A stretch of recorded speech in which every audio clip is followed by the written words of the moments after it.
Kia ora, I'm Catherine from Help. I am so glad that you're interested in learning about keeping children safer. So far, we've talked about what you can do, creating a home and family environment in which children and their needs are respected and protected, and taking particular care when blending families. But you can't always be there to make sure that your child is safe. So no matter how great you are, there will always be some risk until we do manage to end sexual abuse. So although it is never a child's responsibility to avoid being abused in any way, there are some skills that can help to keep them safer. The skills work together to create a kind of safety net. So as I describe them individually, they may not seem so important, but each builds on the knowledge of the ones before. Most of the skills are fairly straightforward for most children. Children seem to know that these are going to be useful for them. So even some children whose parents expected them not to be able to learn the skills, not only learnt them, but put the skills into practice when they needed them. So if you've got some doubts, try to teach them anyway. We actually find that sometimes parents might have more trouble than the children, and that might be because the skills could be new to your family, not the way things have been done before. But in ending sexual abuse, we are trying to change the world, so children having new skills that you didn't have is a part of that change. But if something seems too different or to breach some deeply held cultural value, just do what you can, as some skill is still better than none. So, first up is knowing the names of the parts of the body and what they do. This helps a child be understood if they ever needed to disclose sexual abuse, but it also helps them to develop a sense of boundary around their genital area.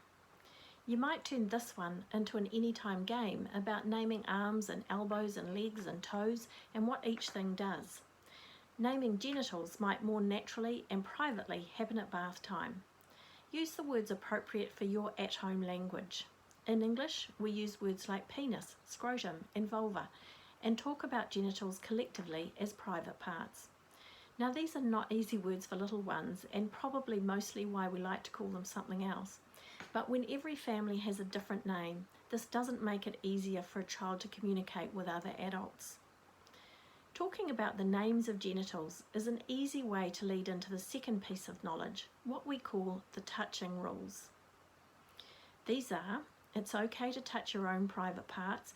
Now, not everyone is comfortable with this all of the time, so many families put a boundary around this one. It's okay to touch your own private parts in the bathroom or in your bedroom.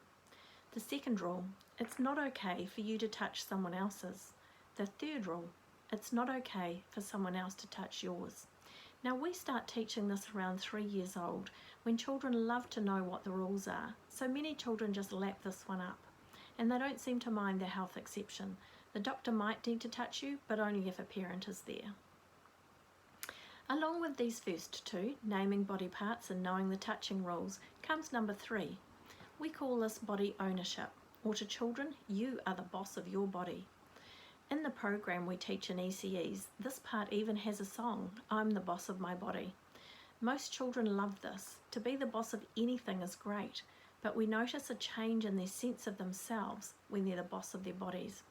There comes a sense of autonomy if they are the decision makers about their bodies.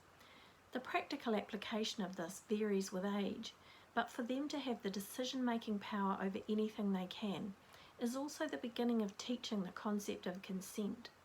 This is critical in children taking on the legitimate role of deciding who can touch them and how. This is what I'll talk about more in the next video. So that's all for today. Naming body parts, touching rules, and children being the boss of their own body. Thank you for watching and for wanting to make a difference. If you've got comments or questions, you can leave them on our Facebook page or email me, info@helpauckland.org.nz, and put Catherine in the subject line. Ngā mihi.